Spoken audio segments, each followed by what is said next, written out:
berbicara tentang maksiat hati. Dalam melakukan ketaatan dan kemaksiatan terbagi kepada dua bahagian. Ada ketaatan dilakukan oleh tubuh badan, ada ketaatan yang dilakukan oleh hati.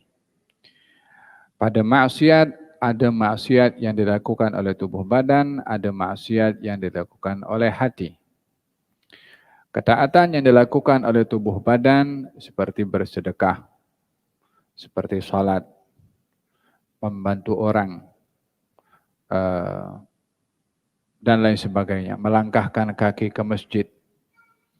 Maksiat yang dilakukan oleh anggota tubuh badan, memukul orang, mengambil harta orang, melihat hal yang mungkar, melangkahkan kaki ke tempat yang mungkar. Itu bahagian daripada maksiat yang dilakukan oleh tubuh badan. Oleh sebab yang demikian di dalam Al-Quranul Karim Allah Subhanahu wa taala nanti di hari kiamat akan dijadikan anggota tubuh badan ini bercakap atas apa yang ia lakukan. Al-yawma nakhtimu ala afwahihim wa tukallimuna aydihim wa tashhadu arjuluhum bima kanu yaksubun. Hari ini aku tutup mulut, yang bercakap tangan, yang bercakap kaki, dan menjadi saksi ke atas apa yang mereka lakukan. Dengan demikian, anggota badan ini yang kita gunakan untuk berbuat sesuatu, dia akan bercakap satu hari nanti. Yang baik atau yang buruk. Paham tuh? Dalam Al-Quranul Karim Allah juga berfirman, di mana وَقَالُوا لِجُلُودِهِمْ لِمَا شَهِدْتُمْ عَلَيْنَا. Katanya, lisan ini bercakap dengan anggota badan yang lain. Hai kulit, wahai kulit. Kenapa kamu mendatangkan saksi yang membawa hukuman kepada kami? Kulit ini merujuk kepada anggota tubuh badan. Manusia ini semua anggota tubuh badannya ditutup dengan kulit. Semua anggota tubuh badan pada manusia akan bercakap nanti. Yang ditutup dengan kulit akan bercakap. Tangan, kaki, semua. Barulah nanti semua mereka bercakap, baru lisan bercakap. Kenapa engkau bercakap ni? Mereka dah bergaduh sesama sendiri. Di dunia, tangan, mata, telinga, kaki, perut, kemaluan, dia ikut. Apa kata Grandmaster? Siapa Grandmaster dia? Dia punya otak dan hati. Ikut ilhamnya siapa? Ikut ilhamnya iblis, dia guna untuk hal-hal yang mungkar. Paham dong? Di sini tak boleh buat apa. Ini tangan ini. Kalau diberi kuasa oleh Allah bertindak sendiri, mungkin kan tampar sendiri kita. Paham tuh? Ditundukkan oleh Allah untuk buat ikut apa saja kita mau. Tapi nanti akan bercakap sendiri. Paham tuh? Jadi seperti mana anggota badan ini ada taat, ada maksiat, pada hati pun juga ada taat, ada maksiat. Taatnya hati husnudzan. Taatnya hati tawadhu. Taatnya hati zuhud. Taatnya hati ikhlas. Maksiat pada hati riya. Yang inilah sekarang yang dibahaskan ini. Maksiatnya hati. Seperti mana hati ada taat, hati juga ada maksiat. Di antara maksiat hati riya. Di antara maksiat hati ragu-ragu kepada Allah Subhanahu wa taala. Ragu-ragu pada Allah ini termasuk ragu-ragu kepada janjinya Allah. Betul kok. Kalau dah ada ragu-ragu pada apa yang Allah janjikan, dia bermaksiat kepada Allah dengan hatinya. Faham dong? Betul kok Allah jamin aku punya rezeki. Hati-hati. Bukankah Allah Subhanahu wa taala yang berfirman dalam Al-Quranul Karim, "Wa ma min dabbatin fil ardi illa 'ala Allahi rizquha." Tidak ada apapun yang melata di atas muka bumi kecuali dijamin rezekinya oleh Allah Subhanahu wa taala. Macam mana boleh ragu? Paham dong? Ada bahagian daripada maksiatnya hati. Kemudian merasa aman daripada murkanya Allah. Aku dah banyak pergi masjid dah. Aku pun sering hadir majlis ta'lim. Aku dah baik dah. Rasanya syurga dah depan mata. Syurga depan mata. Merasa aman daripada murkanya Allah Subhanahu wa taala. Terkadang orang tertipu dengan amal baiknya. Ya, orang itu bukan hanya tertipu dengan maksiat, tapi orang tertipu dengan amal baik. Apa contoh orang tertipu dengan amal baik? Bila dia merasa aman daripada murka dan azabnya Allah karena amalnya. Paham tu? Yang ketiga, yang keempat, berputus asa daripada rahmat Allah. Tadi sudah bahaskan tentang putus asa. Yang kelima, takbur. Takbur ini memandang rendah kepada orang dan melihat diri lebih baik daripada orang lain.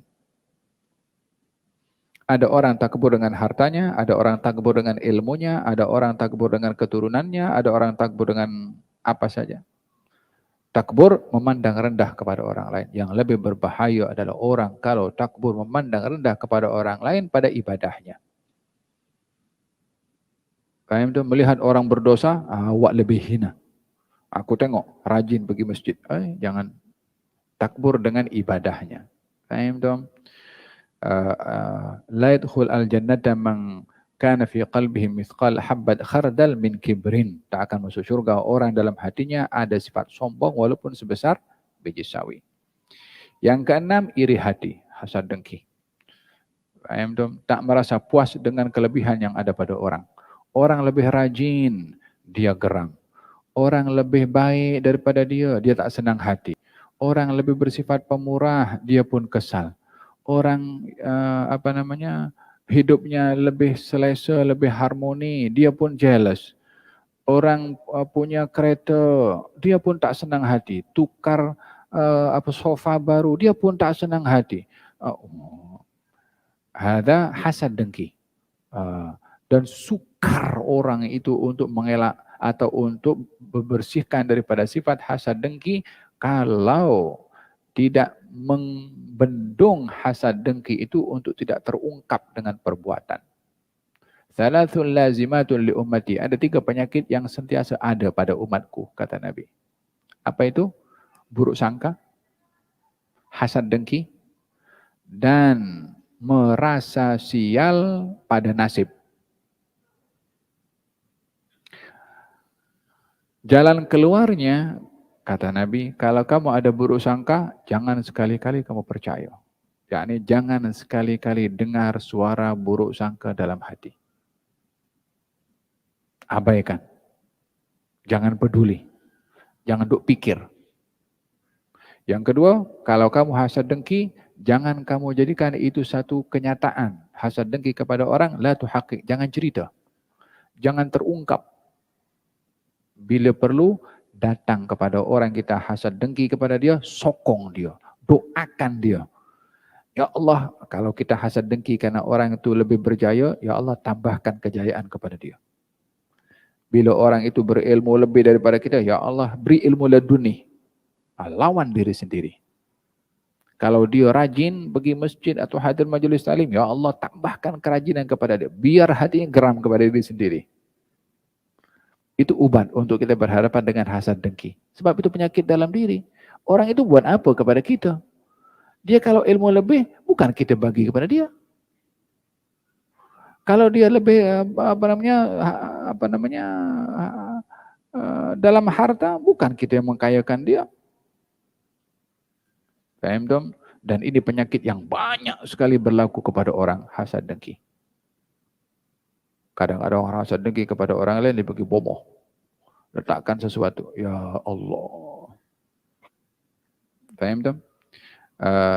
Kemudian yang ke-8, mengungkit-ungkit sedekah. Tadi sudah dibahas. Yang ke-9, berterusan melakukan dosa. Tidak insaf. Orang berdosa itu, untuk orang terselamat daripada dosa, sukar. Namanya manusia, dia mudah tergelincir kepada dosa. Kullu bani Adam khata'. Setiap anak Adam itu banyak tergelincir kepada silap dan salah atau dosa. Tetapi sebaik-baik orang bersalah kalau dia bertaubat. Yang problem adalah kalau orang bersalah, dia terus mempertahankan kesalahannya. Paham dong? Al-israr fil ma'siyah, berterusan dalam berbuat maksiat. Kemudian bersangka buruk kepada Allah Subhanahu wa taala dengan mengatakan Allah tak sayang aku, Allah tak peduli kepada aku sudah banyak berbuat baik tapi tak juga diberi oleh Allah Subhanahu wa taala, aku sudah banyak berusaha tak ada rezeki juga datang. Aku sudah ketuk fulan-fulan tak juga datang. Aku juga berubat sana sini tak sembuh juga. Buruk sangka pada Allah Subhanahu wa taala. Paham dong? memungkiri janji atau gembira dengan maksiat, mendustakan takdir. Ke-11, mendustakan takdir, yakni tak percaya kepada takdir. Gembira dengan maksiat yang dilakukan atau maksiat daripada orang lain. Tengok orang berbuat maksiat seronok, atau dirinya berbuat maksiat bangga. Telepon kawan, aku semalam macam inilah. Seronok dengan maksiat yang dilakukan, bahagian daripada maksiatnya hati. Memungkiri janji hatta kepada orang kafir, menipu, dan juga membenci para sahabat Nabi. Ini pun problem juga. Membenci sahabat, maksiat hati. Membenci ahli keluarga Nabi, maksiat hati. Tamak dan haloba, bakhil, memandang hina pada apa yang Allah agungkan, dan juga memandang remeh atas apa yang Allah besarkan. Kesemua ini bahagian daripada maksiat hati. Semoga Allah lindungi kita daripada maksiat yang dilakukan oleh tubuh badan atau maksiat yang dilakukan oleh hati, dan Allah bimbing kita untuk sentiasa berbuat taat yang dilakukan oleh tubuh badan dan ketaatan yang dilakukan oleh hati. Amin. Allahumma amin.